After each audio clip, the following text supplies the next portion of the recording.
Okay, this hangout on air is live, brothers and sisters. Yay. Okay, so the first thing we're going to talk about is diversity paradigms. So this says to ask one person at a time. Ooh. So Amy, I'm going to start with you. Okay. Just because your name is first in the alphabet, and I think I'll just go across that way. There we go.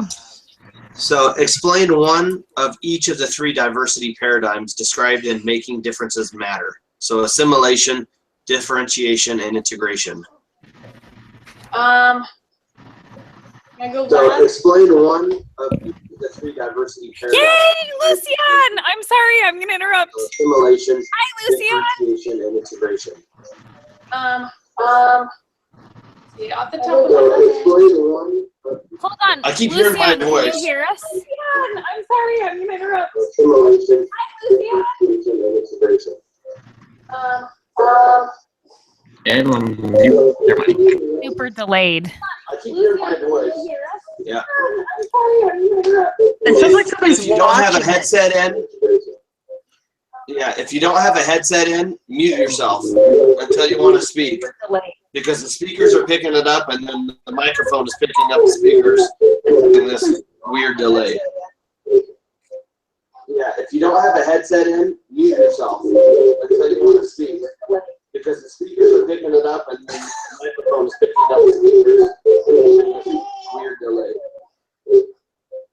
Yeah, if you don't have a headset in, mute yourself. Because the speakers are picking it up, and then the microphone is picking up the speakers in this weird delay. Yeah, if you don't have a headset in, mute yourself. Because the speakers are picking it up, and then the microphone is picking up the speakers in this weird delay. Yeah, if you don't have a headset in, mute yourself.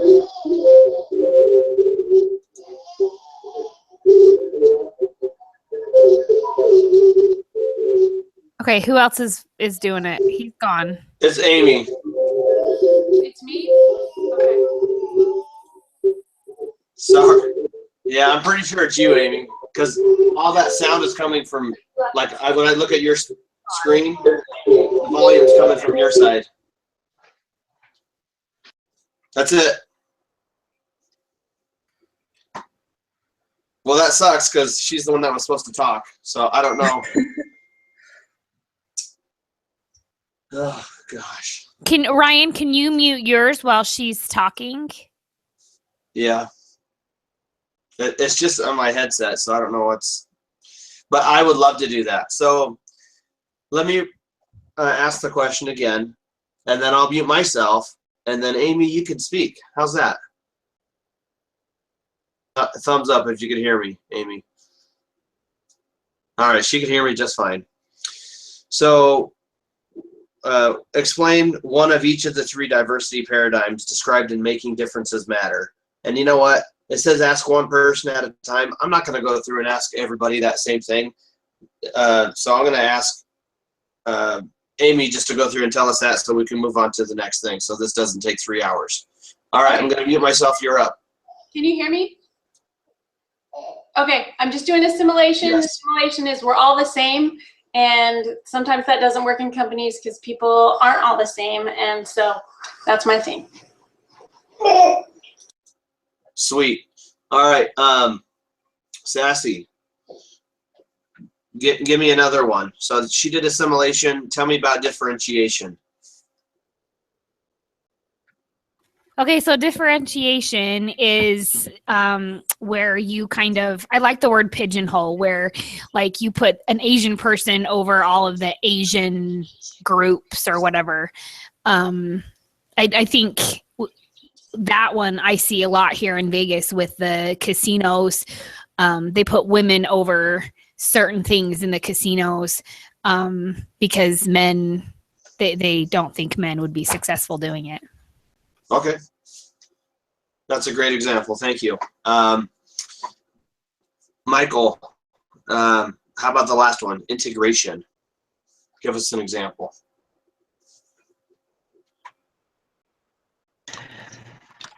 All right, I don't have my notes with me, but I'm going off memory. I think, was that the one where you basically, like, what the heck is it called? Equal opportunity, where they're basically picking people of certain ethnicities and trying to bring them into a larger group and put them together, or is that like It's the one that encompasses everything. What was that one called? Discrimination fairness or something like that? Yeah, they say it here. Yeah, the integration paradigm transcends assimilation and differentiation, promoting both. The third one, they called it the emerging paradigm, right? Yes. So basically, you're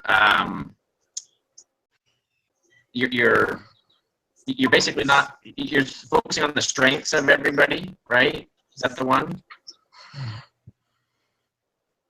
I don't have my notes or anything with me. I'm just going off memory. That was the third one. They called it the emerging paradigm, right? Yes. And there was like a list of 8 different conditions that you had to meet. That's correct. Where the leader, like they valued the opinions that were different from diverse people, and they recognized that they were different. They held them to the same standards. So everyone was basically treated the same, and the different ideas that they brought to the organization were valued just as highly as anyone else's.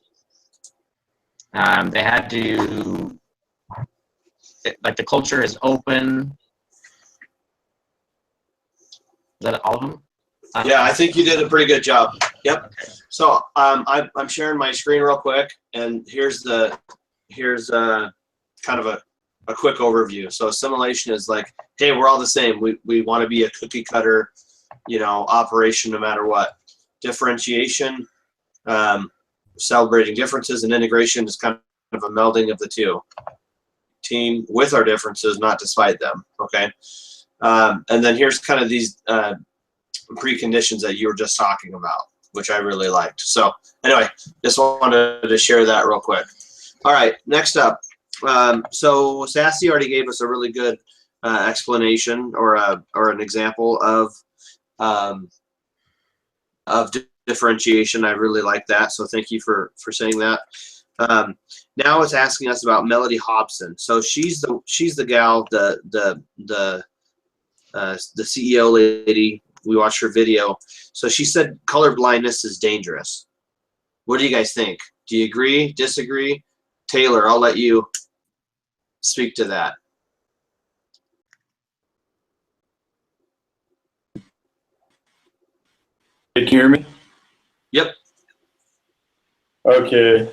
So if I understand correct, color blindness is like the whole thing of where we act like we don't really notice it's kind of like being ignorant about other races. Is that correct? Yep. You kind of looking over it. Yeah, I would say that's accurate. Sassy? A specific phrase that she said was being colorblind means that we're avoiding the problem. That was a quote specifically that she said. Okay. And I think I want to say that it's something willful, right? So it takes effort to be colorblind. Okay, so do you guys think that she's trying to make the same point in her video as making differences matter?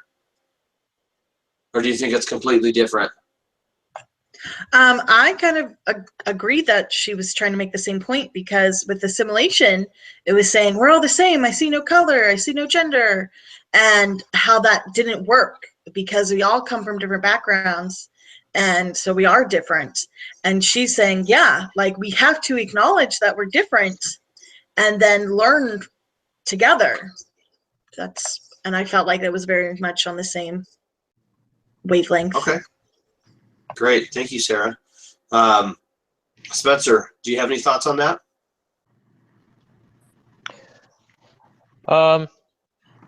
I don't know. I just kind of think that it's one thing to avoid race and all those differences, but then it's another thing to just be honest and open about what you think and not be critical. Yes, they are different than us, and that's a good thing. And like it taught us to celebrate those differences, but you don't have to go out and make a big deal out of it. Be friendly, even if you, disagree with things. And I realize there's more conditions than just race that you can disagree on. Yep.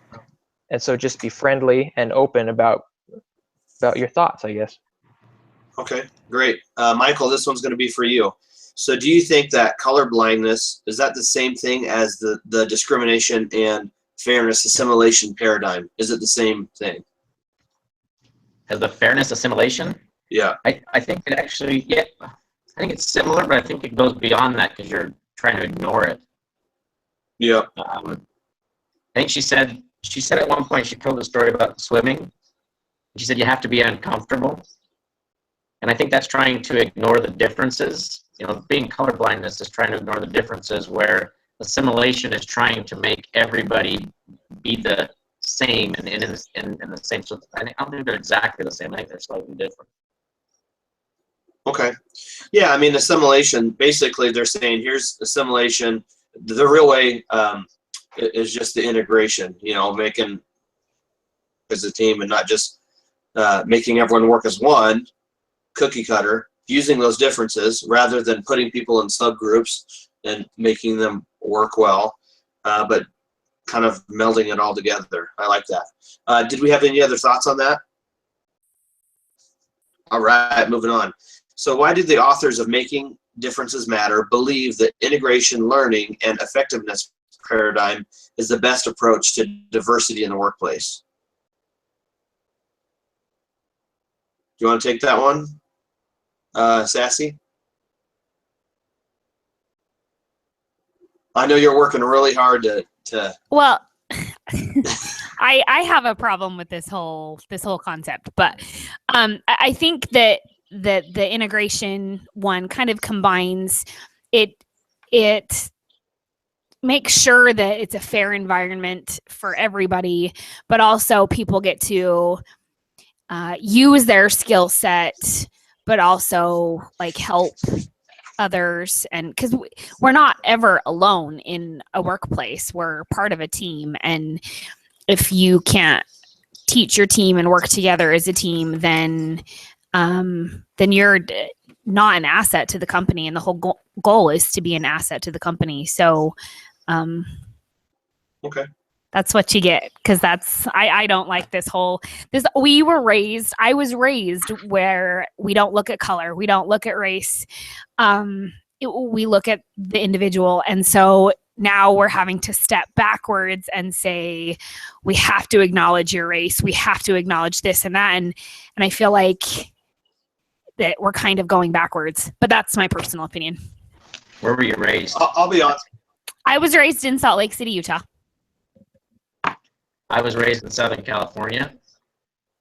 We just moved from Southern California a year ago. So, And but I lived in the ghetto in Washington, D.C., where 99.98% of the county was black, and I didn't go to Target with another white person. There was not another white person in all of Target. Like, I've been the minority. I've had people pass me on the side of the road and not care that I had 2 babies on my hips and I was stranded on the side of the road. Like, I've been there, but I feel like as a country, we're regressing because now all of a sudden we're worried about race where we were supposed to look past the race. But that's just my opinion. Michael, I was interested in what you were going to say. So you were raised in Southern California? Oh yeah, I was interested because when I grew up, everyone, you acknowledged what your differences. We all did. Like, it wasn't something that wasn't talked about. Everyone talked about it. When we studied we were very, very diverse. When I went to one high school that wasn't, but the other high school I went to was very diverse. I went to one high school that was probably 49% black, 49% Hispanic. The other high school I went to was a pretty good mix of everything, Asian, white, black, and everyone acknowledged the differences that there were. And at that high school, everything seemed to be a lot better. There were kind of cliques and groups people hung out with. You kind of both groups of people that are like you, and But it wasn't complete, you know. So you had different people that hung out together, but no one ever ignored the differences. They always, you know, everyone recognized, you know, I'm white, you know, and so it was something. That's how I grew up. So it's actually interesting to be here in Georgia because I see more discrimination here in Georgia than I ever did in Southern California. So I think it's because they don't, you know, if you separate yourselves and you don't acknowledge the differences, I think you have to do that. I mean, which is why I kind of agree with that, the third one, where you have to say, you know, what do you bring to the table? What have you learned in life, and use those differences to your advantage. So, but that's just, like I said, it's just the way, and it's different for everybody. I think everyone goes through a different experience when they grow up. So that's Yeah, thank you so much for that. Really appreciate that. You know, in Northern Idaho, there's just not a lot of diversity. That's just, if you probably Mexican restaurants, or if you're Asian, you'd probably run one of the Asian restaurants. I mean, that sounds really bad, but still, you know, I have friends that come from diverse backgrounds, and I don't know, I think it's cool. But this is, you know, it's interesting how do we deal with that in the workplace, because there's a lot of laws that are sensitive to all this, right? So you have to look through that lens of kind of the lens of liability, if you will, especially. And I don't think we're going to get into it from, I can't remember what other thing that was, but basically we live in a litigious society, so anyone can take offense and sue. But all right, cool. So let's move on. So we already talked about this. What does Hobson mean about being color brave? So what is color braveness? What does it look like in the workplace? Is this similar to the integration paradigm, or is she talking about something completely different? Touched on this, I feel, but Amy, I'll let you touch on that if you'd like. I think being color brave does have to do kind of with the integration. When you approach somebody about their race, I'm from Atlanta, Georgia, so a little shout out to my Georgia people. It depends on the person and your relationship with them, and if in the workplace they can create an environment where the relationship is so strong and so good that you can talk about this issue of race without there being judgment and automatically clinching to this discrimination term. I don't know if that makes any sense, but I think in the workplace, they first have to develop a relationship with their employees so that their employees trust them and they can be open about their race. I think it all comes down to trust first. That's been my experience just growing up here. I can either be colorblind or color brave, and it totally depends on my relationship with the person, whether it's an issue or not. Okay, great insight. Thank you.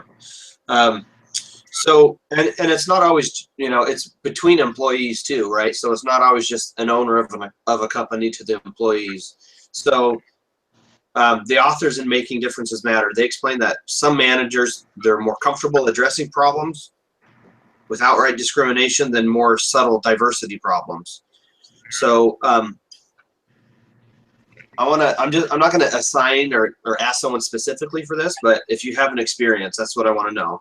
If you guys have ever been in a team, a group, or organization where one's ideas or approach to doing work was hard to understand because of a difference in background or culture or experience, gender, race, or something to that effect.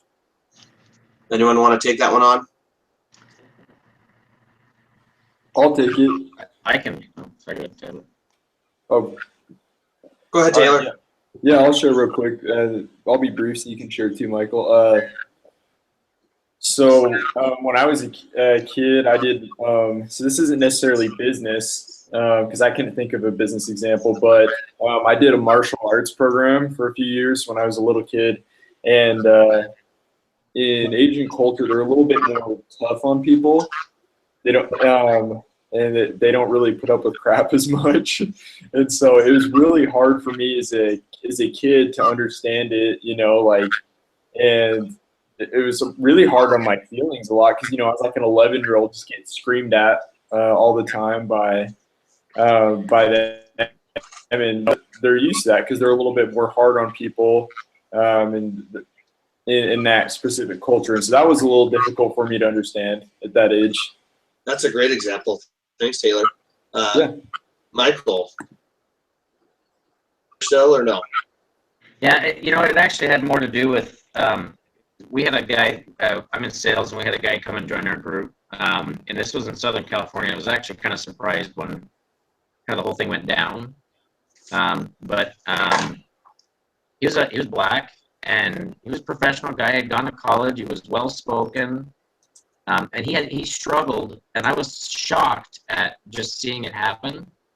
But he struggled to get, like, existing customers we had to give him the same kind of attention that they gave other reps. And it was obvious to see that he would struggle, that people would say, "Oh, I don't have time to meet you," and that was really interesting. So,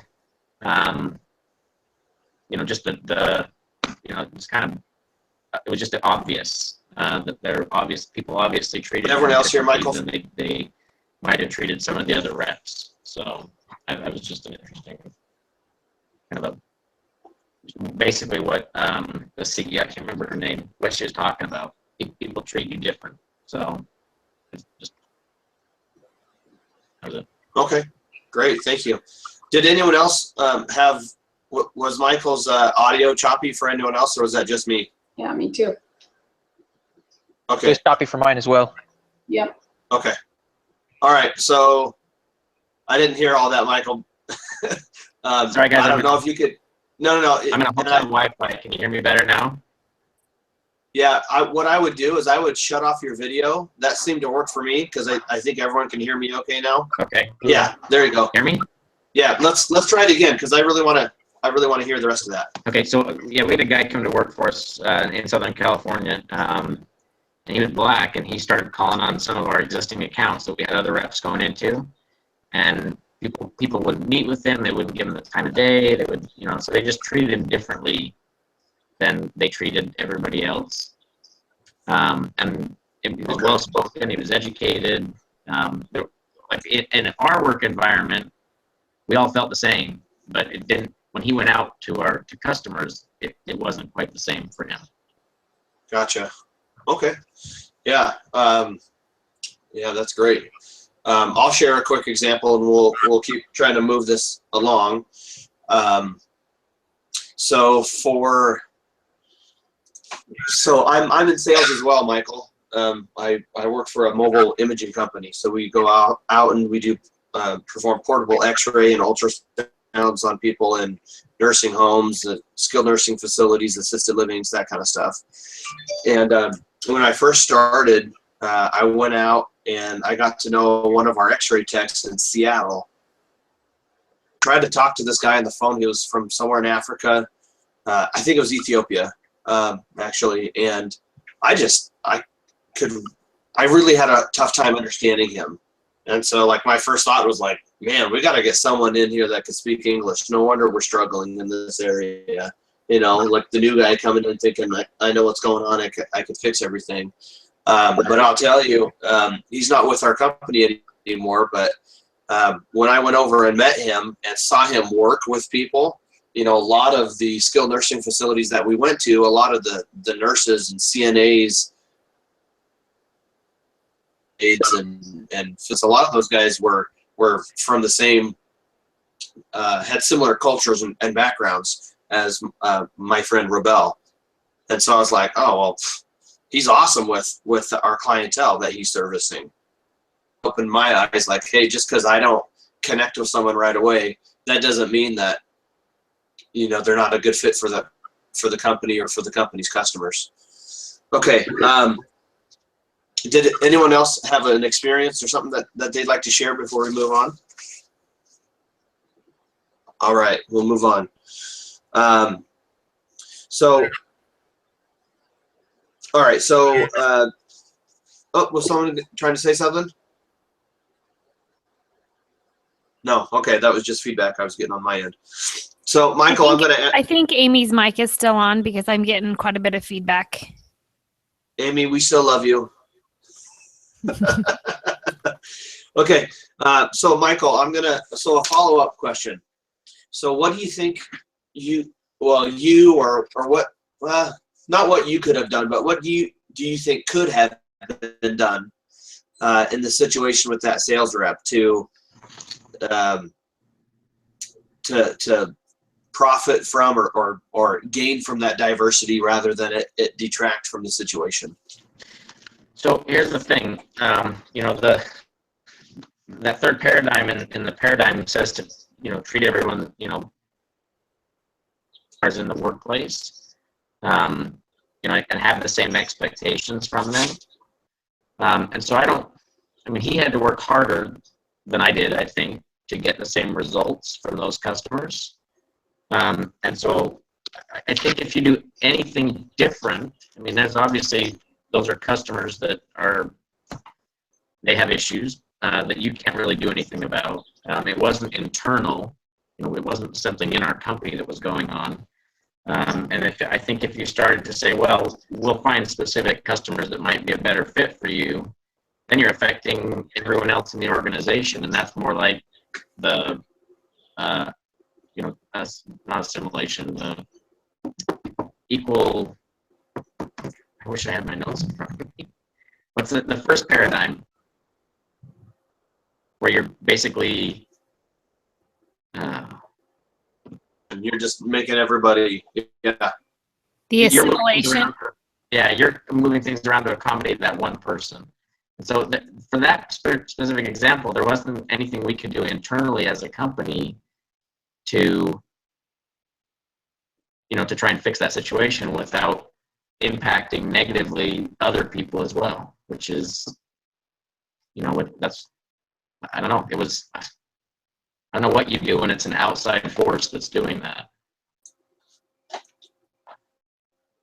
Does anyone have any thoughts on what they could have done if it's an outside force?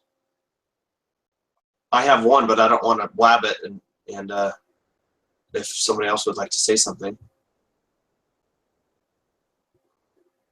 All right, that 5 seconds gives me the go-ahead. I'll tell you what I think.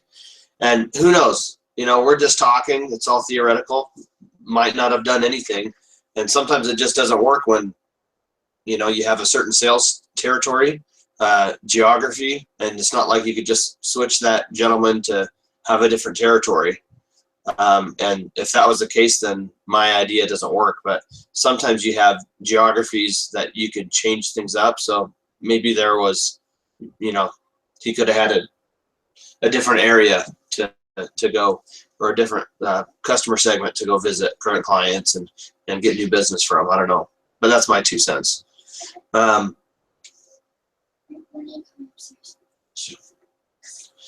Okay, so all right, so many companies still have problems with outright discrimination, and so now I want to ask you guys, and we can be open and honest about this. Have you guys ever worked for a company or observed a company where there was just outright discrimination problems?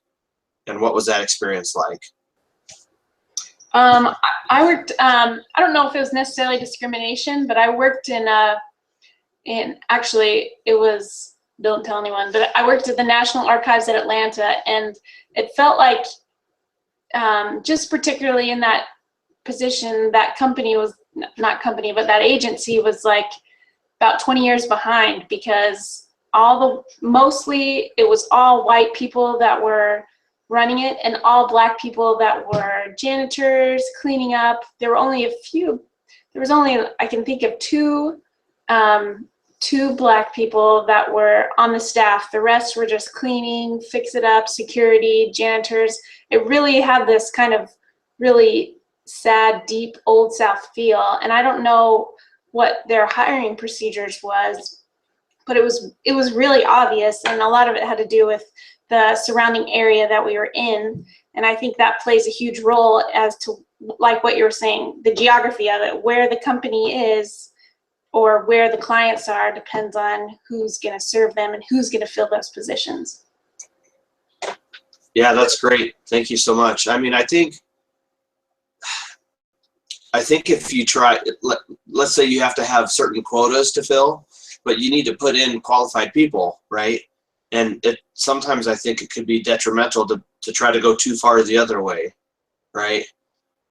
So especially if you only have employees within a company, those are resources. They're human resources. If you don't have people, you don't have a company in most cases, right? But you only have so many people to draw from. And if your community, if there's not a lot of higher education, stuff like that, I mean, sometimes I see that as, I don't know, like just what you were saying, Amy, there's a lot of the colored people, I guess, we're doing, not to say that there's not educated colored people, because obviously there is, I hope this isn't coming out bad. I'm trying to be color brave here and talk about this, but if the people within the community, if only the white people are educated and you need educated people for that position, I could see how it would be a challenge from an HR perspective. All of this thinking, it has to be generational thinking, not just, situational, because, moving forward, we want, and I think this is what BYUI wants, they want to give education to everyone and give everyone the opportunity. So you're not looked over a job because, you don't have that education for that level.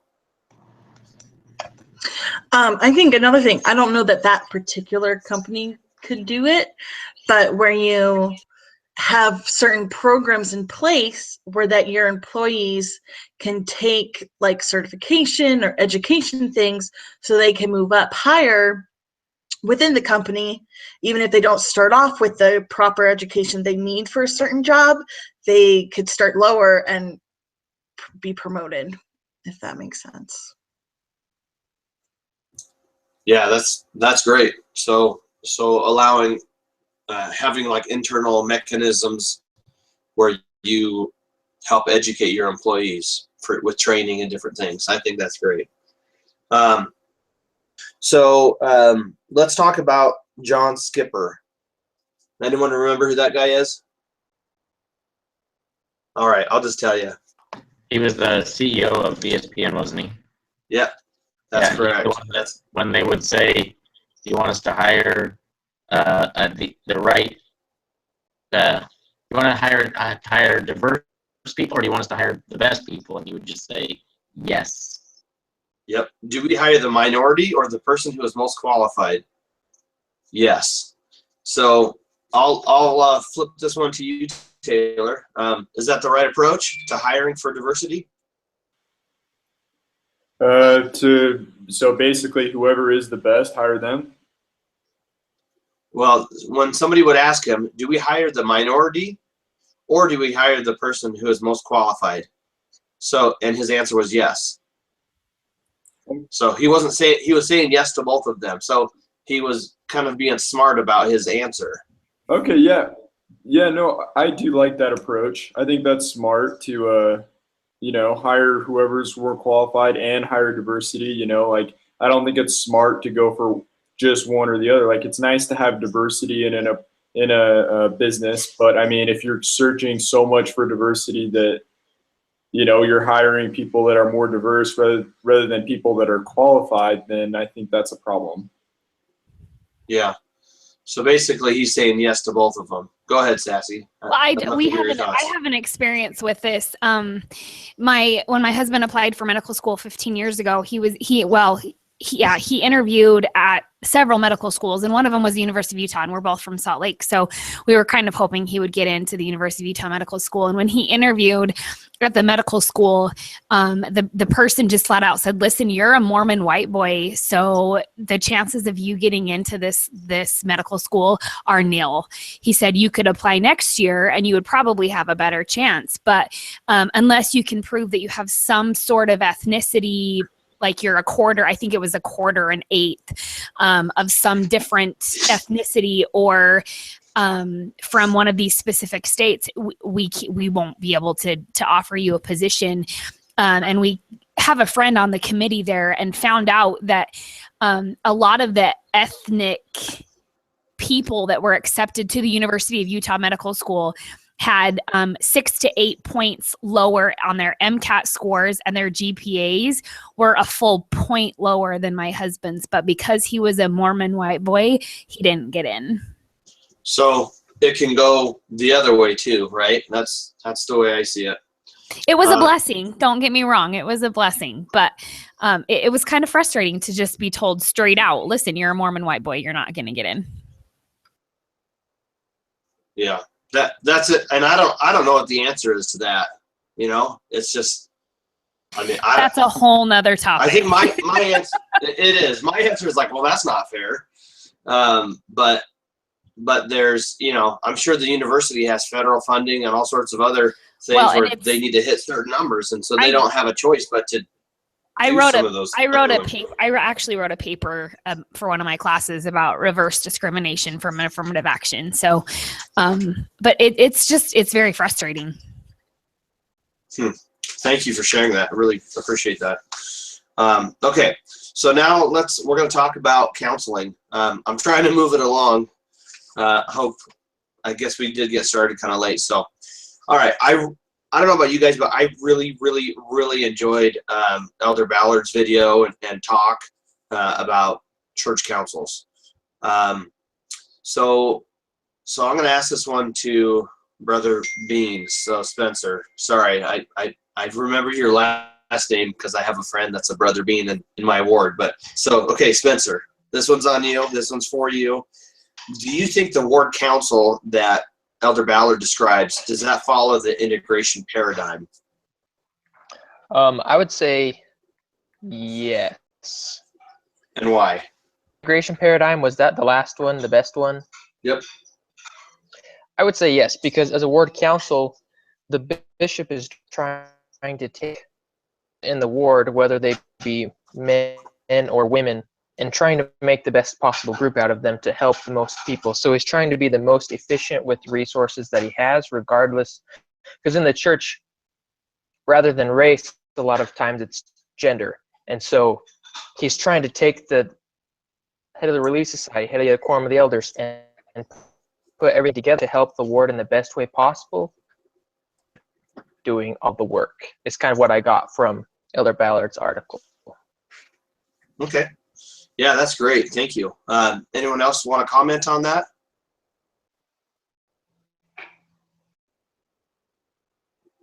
All right. You know, so he talks about ward council, but I think it boils down to more than just ward council. I think it's even in your presidencies, right? For the auxiliaries, the primary president, the elders quorum president, high priest group leadership. You know, one of the things that I think is different though in this case is it's really important to gather people's thoughts and get their experiences and hear different ways of viewing things. But I think at the end of the day, in the church at least, it seems like we respect, you know, authority and we respect the fact that, you know, the bishop or whoever, you know, is presiding, that they have, you know, the keys or they've been set apart to, you know, receive that revelation. So at the end of the day, they make that decision. And for the most part, I think people forward. When I was I was probably like just off my mission. We just had, well, maybe not just off, like a year or 2 years off my mission. I was called to be young men's president. And I was nervous because my counselors were these guys that were, you know, just older, more mature, lots more experience. My second counselor was called to be the next bishop. So I was just worried that, like, gosh, these guys aren't going to want to listen to me. And that was kind of my first experience in counseling and having a counsel with others. But that's one great thing about the church is that, at least in my experience, you know, you're respected in that sense. So, okay. So what are the advantages to a bishop of counseling with Elders Quorum president, the Relief Society president, primary president, and others? What are the advantages? Who haven't I asked a question? You know what? I'm going to go with you, Sarah. I need to ask you a question. I want to make sure I'm being fair. And you're muted just in case you're talking and you don't hear us answering you. Oh, no, you were still talking and I don't have headphones in. I didn't want to echo things Gotcha. again. So what really comes to mind is that whole, it's not about being right, it's about getting it right. And I feel if the bishop just thinks of his ideas by himself, he might not be getting the right answer. And if he can meet with other people who have different backgrounds, different ideas, and he can hear them all, and then, you know, the bishop can ultimately make that final say. But it's not just, I'm the bishop, so what I say goes. He's open to other people's ideas, and they want to find the right one. All right. So this is thank you for that, Sarah. I really appreciate that. So I'm going to ask this question to everyone. We're coming up to, you know, I'm hoping to wrap this up soon. So one question talks about how could a bishop use the diversity of his councils to help the ward? I think we've kind of already talked about that. You know, we use the diversity by hearing from them and listening to people's opinions. And okay, so this, we'll start with Amy, and we'll go to Michael, Sarah, Sassy, and go on down the line. So have you seen bishops or other church leaders do this type of counseling, whether it's a ward council, or have you seen church leaders use this type of approach? Yeah, I think so. I think what's really, just in my experience, what's really helped is the bishop's personal relationship with each president of the organization, whether it's the Relief Society president or the Young Women's president or the primary president, just, you know, from the female auxiliaries. It depends on those presidents making sure that they're on this, that the bishop is on their same page and they're on the same page as the bishops. So even if he makes a decision that's contrary to what maybe the ward council says or what that individual person thought, at least they know their voice was heard and that the bishop took that into consideration and thought about it before he took it to the Lord. And so I think it just goes back to their relationship with the bishop. The bishop has to make sure that he's on the same page as all those people. That's great. Thanks so much, Amy. It's kind of like you talked about before, where it all starts with trust, right? Yeah. All right, Michael, you're up. All right. So yeah, I've been in bishoprics. I've been on the High Council, and as you sit, for instance, on the High Council, the stake president presides. He's got the keys. He will go around through all 12 of the High Councilmen, and he will, you know, as you're discussing something, he'll ask everybody, and because you're all entitled to receive revelation, you know, but he has the keys, and he's gonna decide based on, you know, what everyone's thoughts and feelings are about something. So he'll go and take everybody's thoughts and feelings and what they're thinking about it, and then, like Amy said, you know, he'll take it to the Lord and decide what he wants to do. And it's a good ward council is done the same way, where you know, the bishop almost doesn't run the ward council. It's run by his executive secretary or ward clerk, and so he can sit back and just kind of listen to everything that goes on around the room, and then you know, obviously with the keys he has, you know, make those decisions. So that's been my experience in both in High Council and ward conference or ward council. That's great. Thank you so much, Sarah.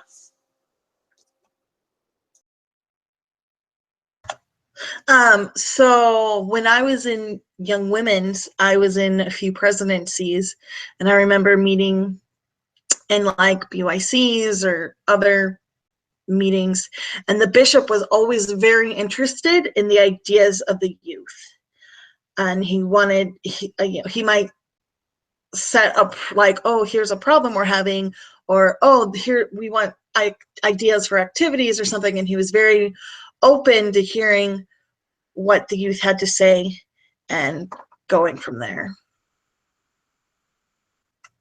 So that's my example. Yeah, no, that's great. I mean, I think in the church there is the, you talk about the keys and just the structure of things, but I think there's a lot of stuff that you could take into the workplace as well. Because if you have this level of trust that Amy talked about, and you feel like you're respected by having questions asked to you, and your opinion asked, like Michael talked about, then, well, and Sarah, you talked about that too, so that when you're all talking about it openly, you kind of feel like the idea is your own, and in some cases maybe you came up with it, right? If the bishop or the leader decides to choose it, so I think that helps elevate the whole team, and we could use that same approach as well, in our different business interactions. There's a common goal too, right? Everyone in that council has a common goal. And so when you look at it from a work perspective, that's what you do. You have a common goal, and you're including everyone in that to achieve the same goal. And I guess that's how you relate it to a work environment. Perfect. Yep, I have a note here as we're talking. I put similar goals. So that's great. And I think we read about that in one. There's a lot of reading this week, but they talked about is the mission statement for the company, is it simple? Does everyone know what it is? The JV rowing team from last week, nothing to lose. They had a similar goal. Sassy, you're up. We'd love to hear from you.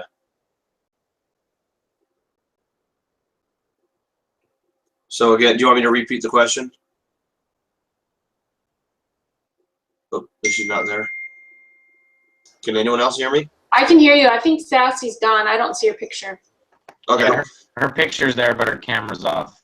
All right, no problem. Spencer, we'll move on to you. Okay, one thing I was thinking about, my wife had a baby 3 weeks ago. Congrats. Thanks. We haven't been to church since, I went last week to sacrament meeting, and in the time that she had the baby and we weren't at church those 2 weeks, we got a new bishop. I went after sacrament meeting to talk to the bishop and ask him about blessing our baby in a different ward, and I said, "Bishop, how are you?" And he said, "Are you Brother Bean?" I'd never seen him before, but from the ward councils, from his counselors, he knew who I was, and he knew my wife's name. He said, "I've got a gift for you out in my car," and so he came over to our apartment to meet my wife and our son, and so it was just really cool to see how the ward council and his counselors had worked together. I don't necessarily like that or need a council to be bringing my name up in church to feel like it's effective, obviously, but it was interesting to see how he knew that he knew us and he'd never even met us, and that was because he was listening to his counselors and seeing their side of things. So wow, that's powerful. Thank you for sharing that, Spencer. On my mission in Sweden, one of the gentlemen that was in the bishopric, and obviously in a lot of the councils, PEC and different things like that we'd go to, he talked about himself being inactive, and he's like, here we are talking about people that we could help, and he's like, once upon a time my name was on there, and he's like, I'm so grateful that people cared enough about me to love me back into the church. So I'm not saying you needed love back into the church, but anyway, that's just a sweet example, man. I love it. Sassy, would love to hear from you. And you're like muted and you're talking, but I don't see any. Can you hear? We can't hear you, Sassy.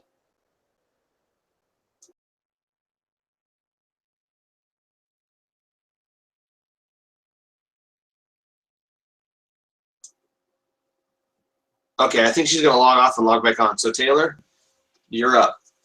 Yeah, in one of my areas on my mission, there's a bishop that we had that was like just really, really involved in the missionary work.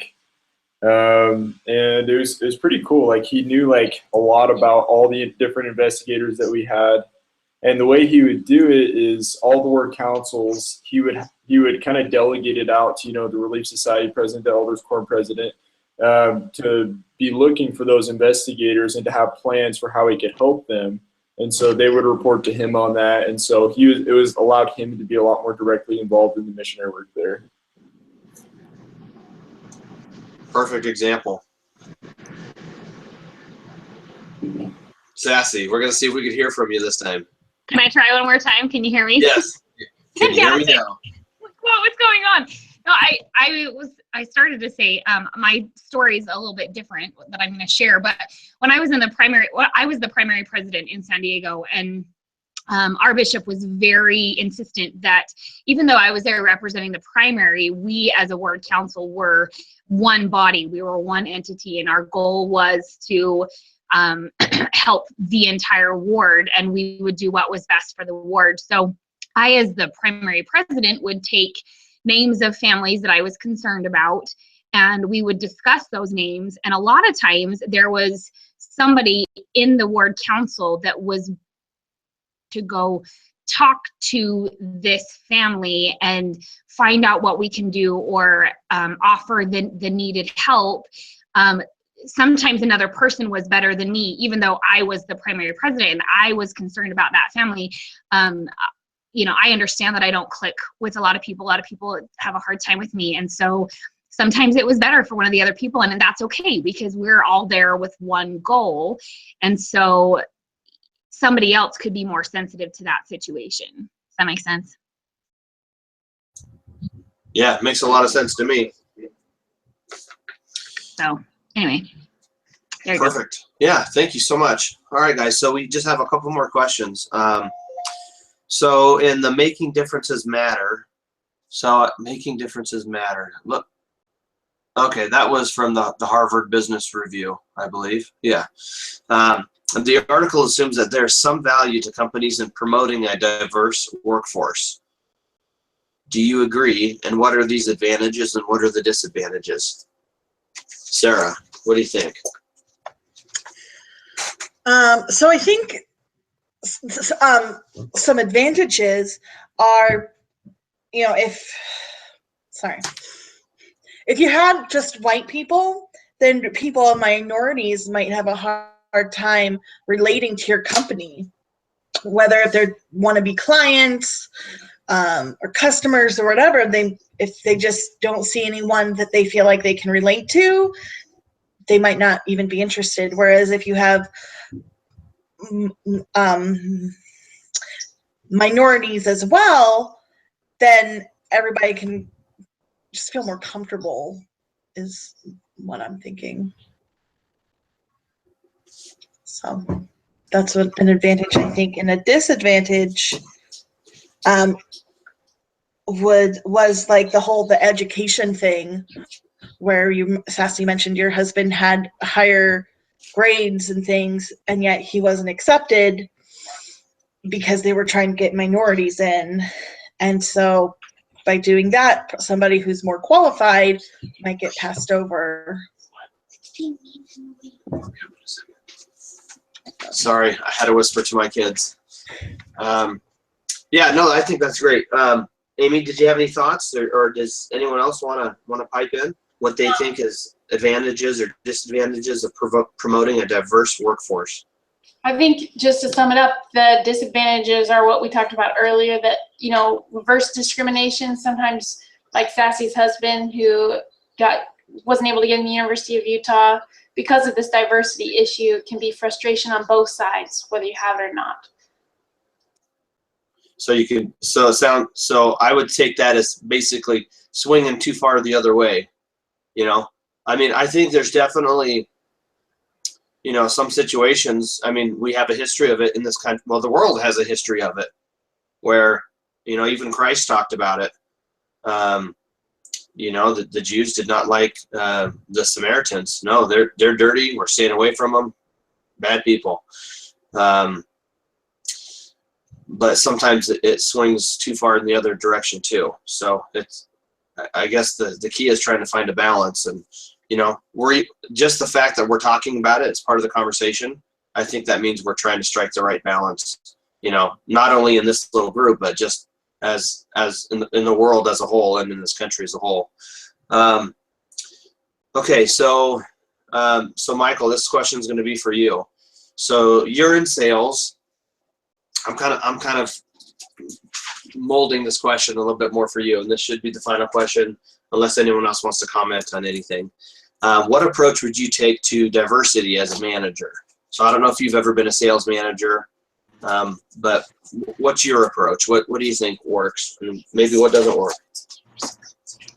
Well, I actually, before I was doing this, I had my own business, and so I had a number of different people that worked for me, and actually I was in the construction industry, and they were all Hispanic, and it just happened to be that way because that's who, like, when I went out for help, and I said, hey, I need guys to lay tile, I need guys to do this, that's the only people that even showed up for interviews. So and it just happened to be that way. But yeah, I think that you know, kind of like the ESPN CEO, you want the best of everything, right? You like to have a diverse group that works well together. But also want to have the highest performing people too. So I think that's the kind of approach I would take. And so you wouldn't necessarily have wanted to hire, a Caucasian guy or a woman, whatever, if they didn't have any tile work to do tile, right? You have to find the best person that, yeah, exactly. Okay. In that aspect, I mean, I guess I could have hired someone and said, go figure it out and learn. But it wouldn't have been an efficient practice for the business. So, but it wasn't like we said, hey, here's who we want to apply. Only apply if you look or act or this. We just said, hey, we're looking for these people to work, and those happen to be the people that came and said, hey, I'm looking for a job. Perfect. Okay. All right. The last thing that I'll say is, I'd like to just say that I'm just an awesome sales manager. I'm sure I fall short in many different ways. I have sales meetings, sales calls every Friday with my team, but I guess my approach to diversity is I try to look at, when we're hiring on a new salesperson, what kind of relationships do they have, in their region. Do they have a book of business that they bring with them? What's their track record like in terms of, are they at the bottom of the line in other sales, or, what have they done before? I didn't really plan for it to happen this way, but, we got me, Ryan the Mormon. We have a Jehovah's Witness sales guy. We have a Jewish sales guy, and then another guy, I don't know what he is, or maybe he's atheist, I don't know. And so I really love my sales team. They're all diverse, and we're open, and we talk. When I do ride-alongs with my team, I'll talk to my Jewish friend about religion stuff.